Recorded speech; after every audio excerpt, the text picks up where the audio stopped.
Hey, it's Michael with a Y, and you're listening to My Reality Recap. Today we're going to talk about the spooktacular night on Dancing with the Stars, who was crowned the winner on Face Off, James Wallington from CW's Capture recaps Survivor with me, we get a look at the collections the designers on Project Runway are making for New York Fashion Week, and who was the latest eliminated model on America's Next Top Model. I hope you're ready for this, so put your glasses on and get ready to get your creep on with me. I am so excited to be here today with my co-host. He is one of my best friends, Marc with a C. Welcome to My Reality Recap. Oh, thank you for having me. No problem. See, we got Marc with a C and Michael with a Y. It's perfect. We're just really cool people, that's why. We are. Fancy spelling of names. Yeah. So, do you love reality TV as much as me? Of course I do. Who doesn't love reality TV? So, would you ever audition for a reality TV show? I think I already have. You have? Really? Yes, What one? Well, there's a nice little show called Amazing Race with you, Michael. Yeah, we did that. Oh, man. Yeah, so you guys might get to see Michael with a Y and Marc with a C, Team M&M, on The Amazing Race. What is your favorite reality TV show, though, if you had to pick one? My favorite, Or two, if you can't pick one. I love Nicole. Nicole Nicole Richie. Richie is so funny. Like, I just discovered this year, and because of you, Michael, and I just in love with her. Yes. And RuPaul's Drag Race. I just love my RuPaul and all her queens. They're so fun. Great shows, and you're going to have to come back when RuPaul comes on to talk about it with us. Well, I hope so. Okay, so let's just jump right into Dancing with the Stars now. They had the spooktacular Halloween night, and Hayes and Emma did a werewolf waltz, and it was nice, nothing special, right? It was just kind of, nah. Yeah, I mean, I feel like they could have done a lot better. Like, Yeah, the waltz is not too difficult, but, I mean... And he's only 15, but, I mean, they got a 26 out of 30, but you gotta, like, start stepping up your game. It's, like, halfway through the competition. Yeah, this is where everything counts. Like, now they're looking at every little detail that you do, so you have to make sure you have those extensions. And you know extensions because you used to be a dancer. I used to, and I miss it so much. Like, watching Dancing with the Stars just brings back old memories when I used to ballroom dance. No, we should get back into it. I know I should, but I'm just so busy. So Alexa and Marc is the next team that I want to talk about, and Alexa is the girl from Spy Kids. They did a really awesome paso doble to Edward Scissorhands, and I thought it was so good, and they were so sexy. She's just so beautiful to begin with. What did you think of it? I loved it. Like, the paso doble is one of my favorite dances to dance. Me too. And you've danced it. I'm so jealous that you did all these dances. Because growing up, I just wanted to do Dancing with the Stars. So yes, they were really good, and they got a 27 out of 30. Bindi Irwin and Derek did a vampire Argentine tango, and she finally won me over because I've been kind of a hater of Bindi Irwin because she's been so perfect, and they just give her this great edit. But she brought it for this episode, and yeah, it was so sexy, like True Blood sexy, and she's only 17, so a little risky. But what did you think of it? Once again, like, I love it. Like, the Argentine tango is, like, one of my favorite dances. Tango, period, is one of my favorite dances. Like, the sexuality of it, the, like, very hardcore snapping with her legs. Like, I thought they were, like, professional dancers. Like, amazing. Like, there's no words. It was honestly amazing, and they got a 30 out of 30. And what they also did this week is they brought back the team challenge. So there was a Nightmare Before Christmas team, which was Nick Carter, Tamar Braxton, Hayes, and Andy Grammer. And the Ghostbusters team was Bindi Irwin, Alex and Carlos Penavega, and Alec. And the Nightmare Before Christmas team was so good. Like, we were watching it, and it was like, this could be a Broadway performance. They brought their A game. They nailed everything. And the Ghostbusters team, they were kind of off in times. Yeah, they were. Like, I was just wondering, like, what's going on right now? And on the Ghostbusters team is Derek Huff, and he's been on the show for like 11 seasons, and he has not lost a team challenge yet. And so the other teams, or the Night Before Christmas team is trying to beat him to break his streak. And when the judges cast their votes, Ghostbusters got 28 out of 30, and The Night Before Christmas got 30 out of 30, so Derek lost his streak of like 5 years. I know, it sucks for him, but I mean, it was well-deserved. It was. Their Night dance was Before so Christmas, good. Yeah, like, I love The Nightmare Before Christmas. The theme song, like, I would always dance to it when I watch it. So the eliminated couple was Hayes and Emma, the 15-year-old boy, Vine star. He's no longer with us, but we're down to like the last couple people in the competition, so we're going to start seeing some good people go. So if you had to pick one person of who you think is going to win, who do you think it's going to be? Oh man, probably Bindi and Derek. Like, they're a really good team. Yeah. They're very solid. I feel like they're going to win too. Oh, don't sound so happy, Michael. I know, because Derek always wins. He always gets good partners and he wins, but they're so good. And yeah, I love to see Carlos and Whitney do it too, because Carlos is so beautiful. You can't pick... He's a good dancer. He got a 20 out of 30 this week. He's a good dancer. He's just so sexy. Oh my goodness. Okay, so on Face Off this week, it was the second part of the finale. And just to remind everybody, what they had to do is they had to create characters for a short movie. So that's the cliffhanger last week. And they had to add a third makeup because Patrick wanted to have another character for everybody. And so they had one day to make this third character. And everybody did it, and it was awesome. And then they got to go on set and work with Patrick. So when they were on set for the movie, Patrick would give them direction, and they had to change the makeups as Patrick wanted to do different things. So Nora, she had to put her stuff through, she had to re-waterproof her makeup because Patrick wanted it to run through the water, and Evan had to do costume changes, and they just had to be on their A game, because if you're on a movie set, a director wants something different, you've got to change it right away. And so Evan had the quarantine zone, and all of his makeups were actually really cohesive, and they were done really well, and he made me nervous. Like, I thought he was going to, like, pull out this win. Nora had the prey, and everything was done so well. She didn't have to change, like, anything, and I just was so excited that she did it. Like, I was like, Nora, you killed it this season, and you brought awesome final makeup. And then Ben had the resurrection, and he didn't have, like, the best remarks from the judges. Like, one of his makeups wasn't that good. And so I was like, okay, for sure, Ben is not going to win. It's going to be between Nora and Evan. But before I reveal who won, what did you think of their makeups? Okay, so let's go back to Evan in the quarantine zone. It was really good. Like, I saw... Because I guess the judges told him that he needed to redo some things, or they didn't like it. So he had to redo all of his makeup. Yes, so he had to he had like the 2 days or 1 day to make 2 other makeups because Patrick didn't like the way one of his looked. Yeah, so I guess like from going then to the final product, it was done really well. Like the director was approved it. So, and what did you think of Nora for the prey? I mean, they're realistic. They're like completely different. Right, like she had a monster. She had like a tree monster and then a big giant. Yeah, so it was like completely different from what Evan did because everything was like fluid, like it's totally like a story. But Nora's like hers were just 3 different characters. Right. So, like it could have gone either way, you know. Like Evan could have won just because of how well he told that story, but Nora could have won because like she has distinct characters from each. So. Well, as all of my listeners know, I have been rooting for Nora for the longest time, and I'm so happy to say that the winner of Face Off Season 9 is Nora! She won, and she deserved it, and like she just killed it this entire season. Like, halfway through, she just started making these awesome makeups, so I'm so happy that she won, and now I get to be sad that Face Off isn't going to be on until January. Oh, but it's okay. It's a nice little break. Yeah, but it's so creative. Like, it gives me all these ideas, and I just wish I could do some art. Sculpting. I took an art class in high school, and I sculpted we had to do a human face, and I sculpted Kelly Clarkson because I was obsessed with her, and it looked awful. I think my parents still have it too because they're like, "Do you remember that sculpture, Michael?" Oh my gosh, I want to see the sculpture so bad. Okay, I'll see. Next time I'm back home, I'll see if it's there, and I'll take a picture for you. And I'll post it on my Instagram so all of you guys can see it too. Oh, I should have mentioned that. So we had a really good episode of Survivor this week, and this season has just been oh so amazing so far. And I've got James Wallington with me from Capture on the phone, and we're going to break down the latest episode. Hey James, thanks so much for calling in.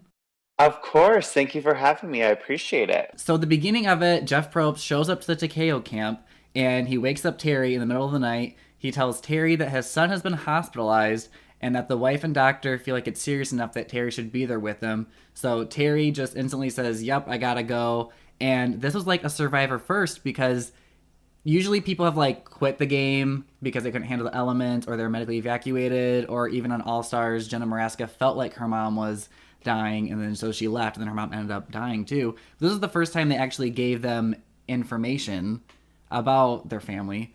So what do you think about that? My heart sunk. Like, I felt so terrible for Terry. And, as Cass said, this is like worse than a medevac. To be able to get news from your family, because you're so wrapped up in the game that, Mm-hmm. of course, you have your family on your mind, but you become so accustomed to everything around you and the environment that you're in, the elements that are around you, that, you're just so focused on the tasks at hand. So when news is brought to you from the real world outside of the Survivor game, it's like a huge, like, whoa, like, let's pause for a second and remember, like, life is important. There's so much more beyond this, which we did see Savage say at the reward challenge. Survivor is one thing, we can love it to our core, but family is beyond this. And so my heart definitely went out to Terry, and I can't imagine being woken up in the middle of the night and being given such news regarding my son. And so it was definitely, I felt bad. I felt terrible for Terry. Well, would you have wanted to know the information if you were out there? Because I remember back in All Stars, Big Tom said that if somebody gave him news, he didn't want to know about it. He was like, this is my job. I got to do this. And then once the game is done, then I'll go and figure life out after that. And so that always like stuck with me because I was like, if I ever get on Survivor or show, do I want to know what's happening or do I want to focus on the game first? Right. You're right. Big Tom did say that in All Stars, and he was more like, when I'm done with this, then we'll take care of it. But for me, I think if I was in that situation, if it's my immediate family, like if it was a grandparent, a mom, dad, or a sibling, then 100% I would want to know about it. I mean, no offense to my extended family, but that Right. would be like reason for me to drop everything and be like, I'm going home. I need to be with my family, because it's not just about me at that point. It's about your family, because when you do go through such a loss, it's good to be with that support system. It's not just about you being there, it's about being there for each other. So I would want to know personally if something was happening to my mom, dad, sister, and let alone if Mm-hmm. I had a kid, of course I would want Right. to know. Right. So And the same thing would be for me. Like, I just want like my immediate family. Anybody else, I mean, I still love you, but I got to like focus on the game. So exactly. So they get to the reward challenge, and Jeff tells everybody to drop their buffs, and it's a tribe switch.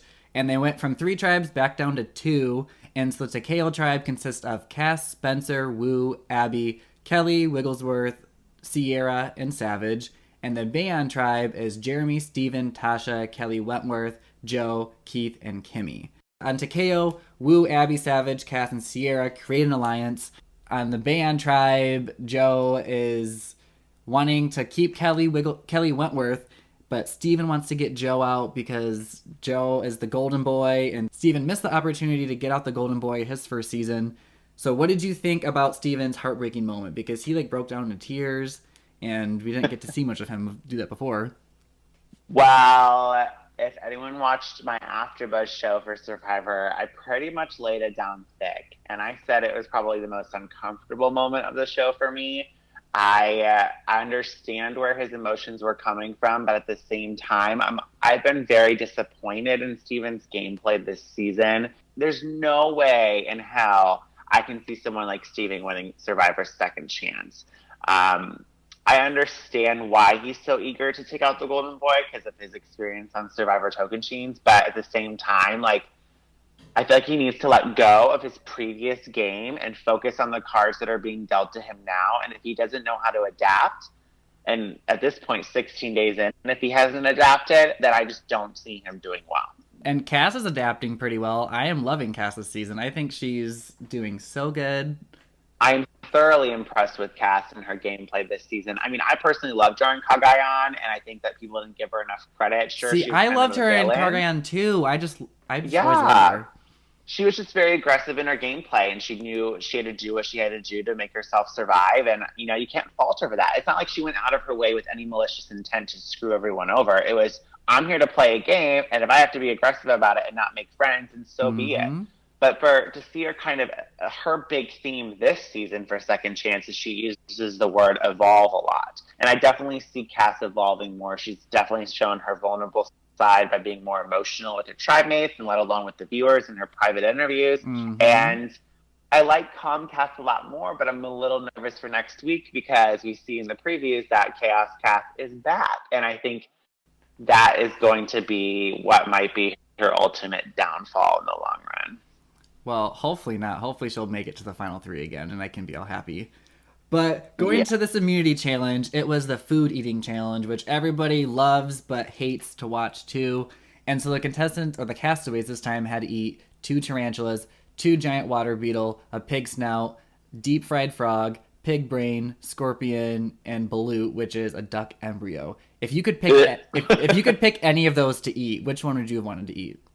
Oh, without a doubt, it would totally be deep fried frog. That seemed like the easiest food option on the entire menu. And you saw Kelly Wigglesworth, she just completely shoved it in her mouth and devoured it like a beast. It's like she lives off that. It seems so natural to her. So I definitely would have done deep fried frog because you know that is kind of like a delicacy in some places. Not necessarily a delicacy, but in America, some people actually eat frog. So I don't think that would have been too much of like a culture shock in that moment. See, I probably would have picked the pig brain just because I felt like it wasn't much to it. Because I have a hard time eating stuff. There's like old videos of me on YouTube of me trying to eat like hummus and carrots, and I'm like struggling to eat it. So I just felt like the pig brain, like the pig brain texture is so like nothing that I could just like swallow it and just get it down quickly. I think the worst part, well, the worst foods would have been like a tarantula Oh or the yeah. water beetle. Anything that you would bite into that has an initial crunch, Uh but then when huh. you get to the middle and the thick of it, it's juicier. That would have been a huge issue for me. I'm not good with food like that to begin with, let alone if the food on the plate is looking at me before I eat it. Ooh, my mind goes places and my imagination runs wild. So I have a problem when my food looks at me.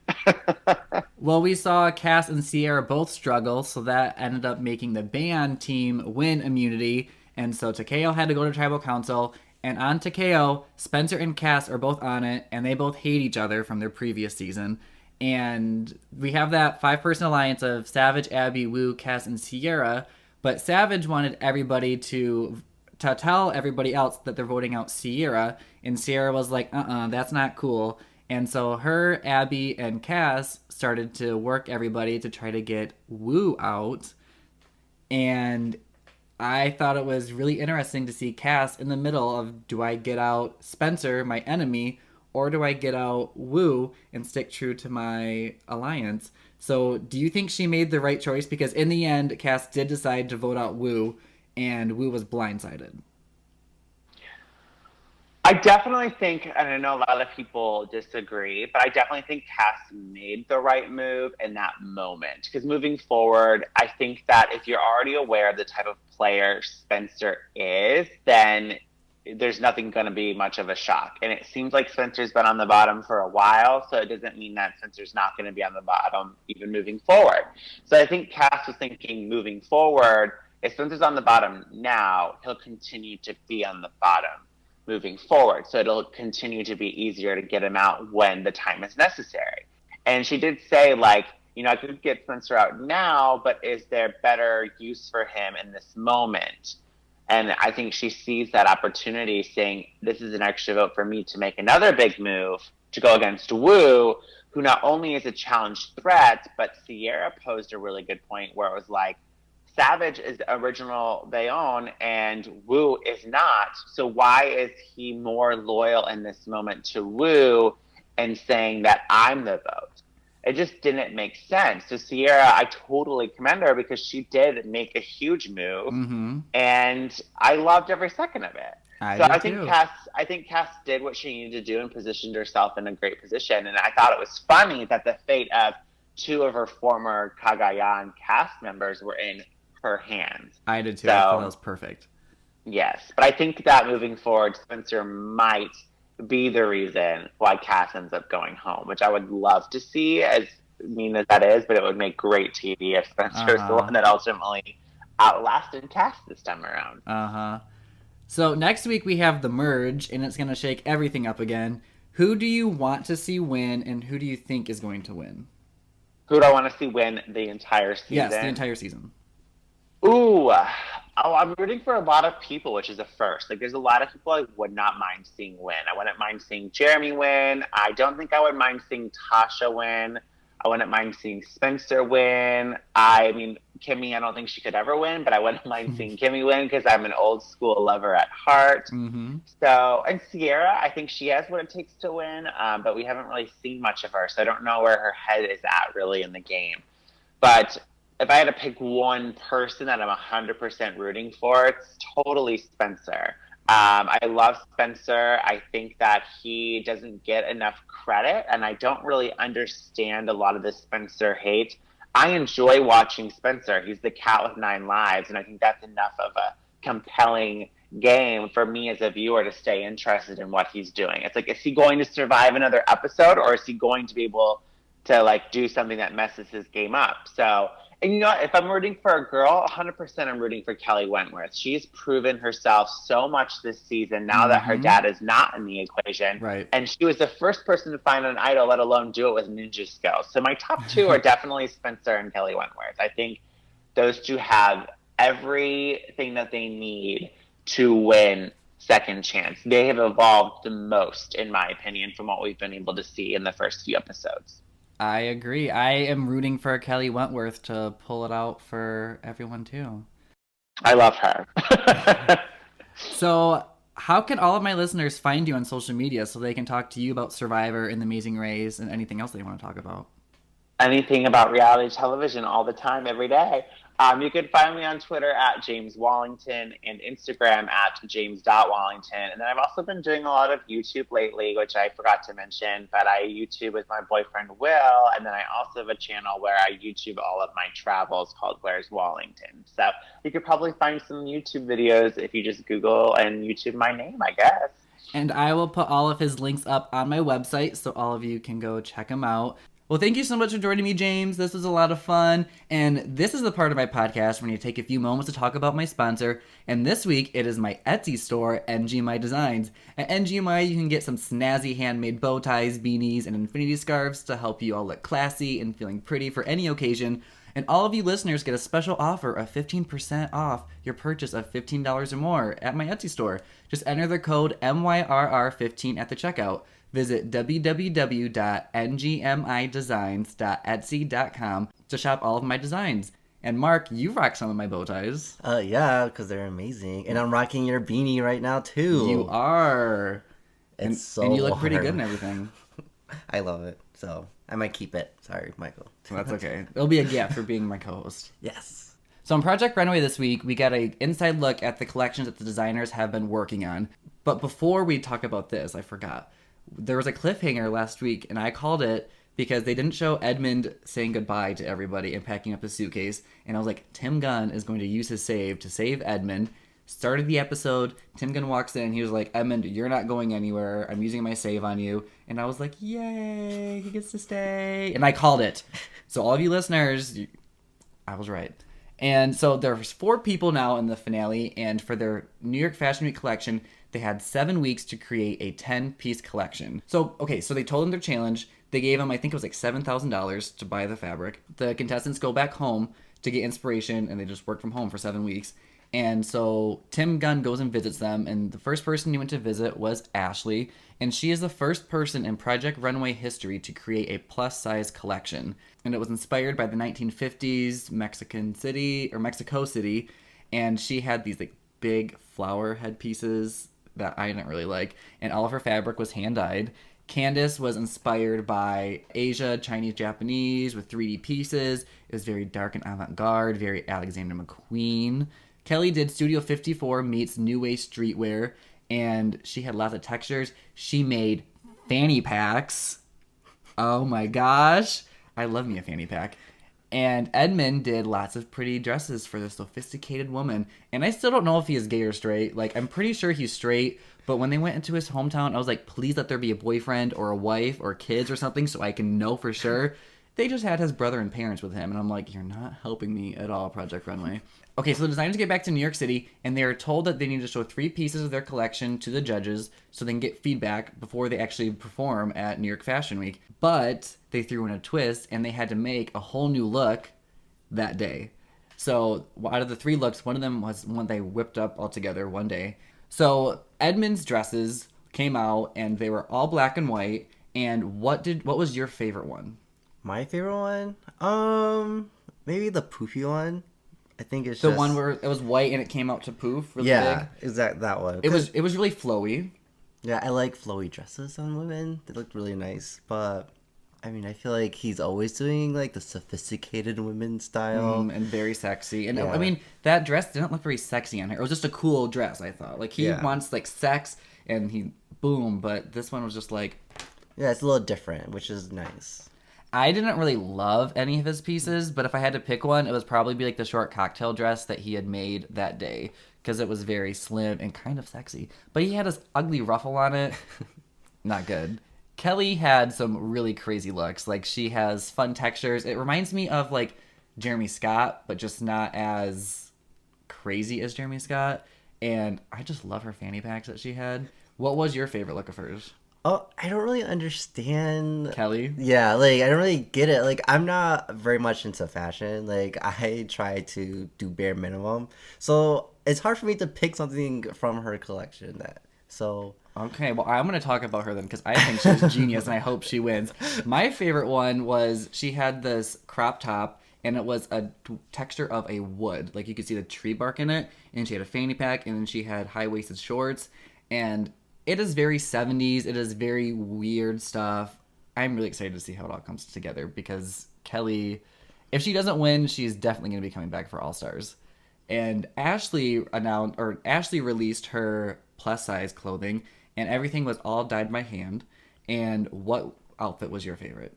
The purple one that's the dress, but also the crop top, and it has like Completely full of lace. Yeah, like I love Ashley. Like her like aesthetic is like really nice. Like I love that kind of.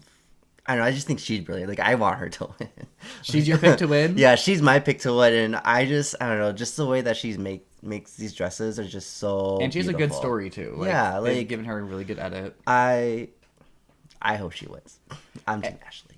And I actually liked the purple dress the best too. But what do you think of those flower headpieces? Because a lot of the judges were talking about it, like, don't put it on everyone or make some big and some small. But she's like, I want these flower pieces. And I'm afraid that people are going to talk about the flower pieces more than the clothes. I think they're amazing. Like she's doing what she wants to do, and I applaud her for that. And I like the flower pieces different.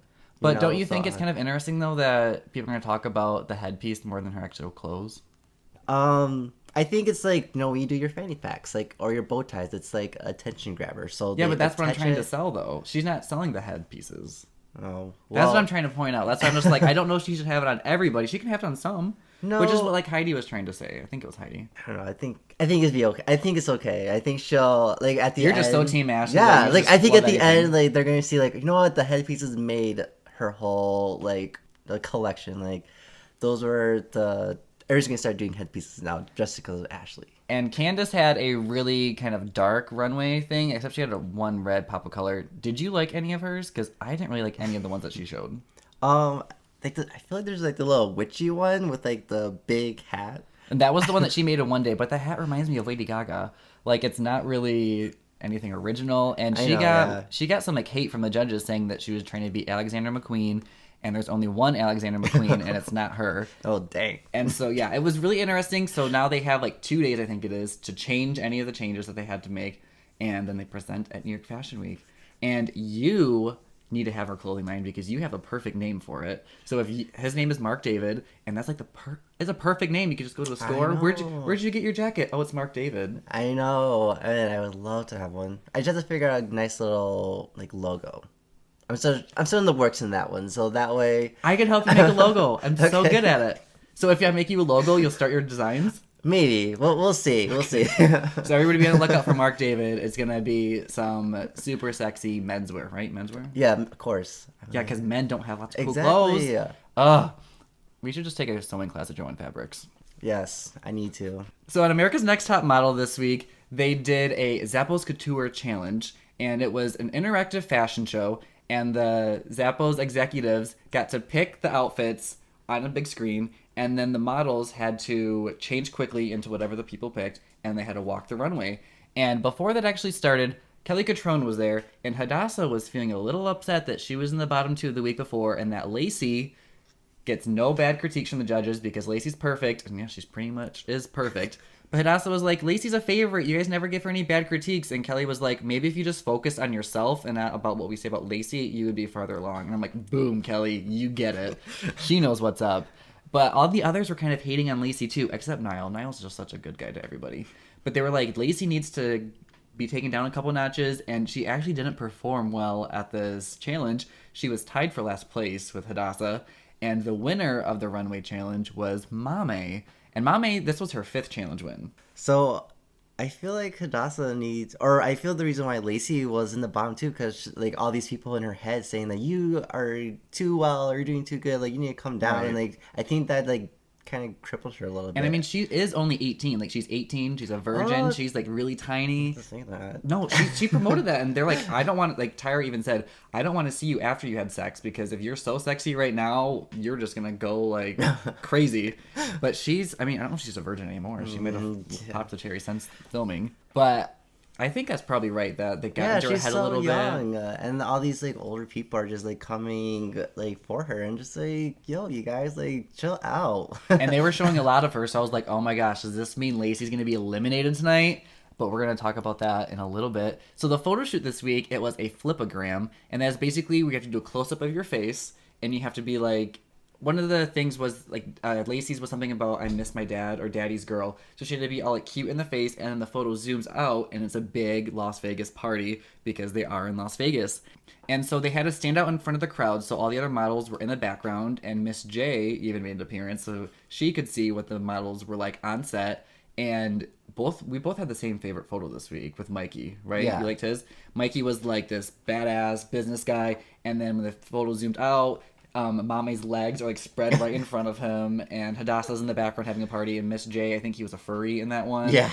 And it was just like an awesome photo. I was like, It was. wow. Like, I think I should add that to my slideshow for on my Apple TV. And I just need to point out, because I talk about Niall in every podcast, his picture, he was in his underwear. He was in whitey tighties, and then when he was in the background of other people's pictures, he had whipped cream all over his chest. Yeah, eating sushi off of Mame. Mame's legs. That's amazing. He can eat sushi off my legs. He can eat anything off my legs. I don't even like sushi, but I can stick it on my leg. You don't like sushi? No, not really. Why not? Because it's a texture thing. Oh my god. When I went to Japan, I had to try it. I mean, I should probably try again, but Yes, it's amazing. You're missing out. okay, I'll have to do it. I'm going to be on Survivor anyways, so I'm going to have to eat raw fish. So going to the panel, the best photo and performance, because it's not just best photo anymore, because they calculate the challenge score with the photos. So Mame actually got best performance, even though Mikey still had the best photo. And the bottom two were Hadassah and Lacey. I was so nervous. Like, I was like, they gave Lacey so much airtime this episode. I mean, Hadassah got a lot of airtime too. But I was just like, this cannot be when Lacey goes home. She needs to make it to the finals with Niall, and they can get married and have pretty babies. But in the end, Hadassah was eliminated. And, I mean, it was her time to go. Like, she wasn't performing the best. She was good drama for the show. Well, yeah, that kept the little ratings going. Yeah, Pretty much her little pageant queen and everything. So now we are down to the final 5. Who is your pick to win? My pick, Lacey. Okay. And I feel like, as much as I want to say Lacey, I feel like they're going to give it to Niall. Really? I just feel like that's how it's going to go down. Unless Mikey pulls it out. If Mikey pulls it out, he's really good, but I'm going to be a little pissed because he is so horny. He just wants to have sex with any girl that is in the room. Yeah. I didn't like while I was watching it. I didn't even like him at all. And then, but his pictures are good. Yeah, So if we don't like him, we like his pictures. I know, which is so hard. Well, I want to thank James Wallington for talking about Survivor with me again, and a big thank you to my co-host Marc.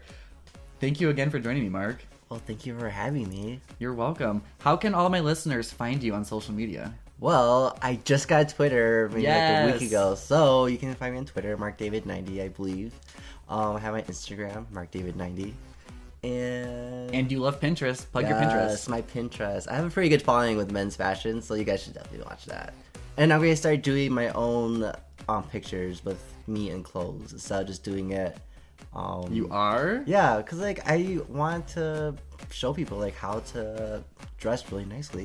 You know, on And a to show off budget. your good looks. No, not because of that. Just to be able to dress on a budget. I will make sure to put all of your links to your social media stuff on my website so all of my listeners can find Marc David and be excited for your clothing line that will come out. Hopefully. And I want to thank all of you for listening to this podcast. If you like what you heard today, please click that subscribe button and give this podcast a 5-star rating. That'll make me feel really good inside. And I want to keep the conversation going with all of you. Tweet me at Michael with a Y or hashtag MYRR to let me know all of your thoughts and feelings about the shows we talked about today or which ones you want me to talk about in the future.